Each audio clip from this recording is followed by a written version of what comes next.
gumugulong na ang investigasyon ng Commission on Elections laban kay Senador Francis Escudero na inihain ng isang pribadong individual. Tungkol pa rin ito sa umano'y illegal na campaign donations kay Escudero na una nang ibinasura ng COMELEC. Yan ang ulat ni RR Tubise. Nasa Law Department na ng COMELEC para sa preliminary investigation ang reklamo kaugnay ng umano'y campaign donation kay Senator Chis Escudero.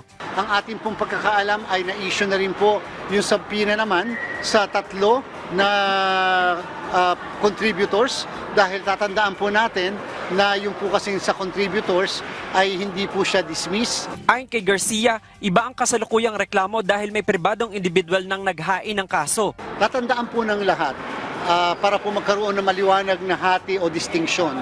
Tatandaan po ng lahat yung ginawa ni COMELEC dati ay motu proprio investigation. Nakabase lang yun sa available na dokumento, available na evidence, wala pong nagreklamo, wala pong complainant. May mga bagong dokumento rin umanong kailangang sagutin ng mga akusado. Ito po kasi may nag-file na isang complainant at therefore may mga ibang dokumento na involved, may mga inintroduce na dokumento and therefore yun po kinakailangan natin ipasagot yung mga dokumentong yan doon sa mismong inaakusahan.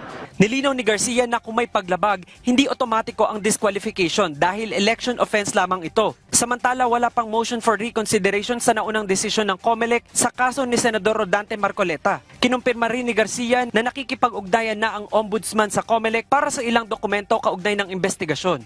Ito po ay bago namin ginagawa, ito po ay dumadaan din naman sa aming tinatawag na data privacy officer bilang pagsala din sapagkat syempre gusto rin namin protektahan kahit pa ang humihingi ay ahensya ng pamahalaan, yung data privacy. Tiniyak naman ni Garcia ang pakikipagtulungan ng COMELEC sa ombudsman sa patuloy na investigasyon. RR Tubise para sa Pambansang TV sa Bagong Pilipinas.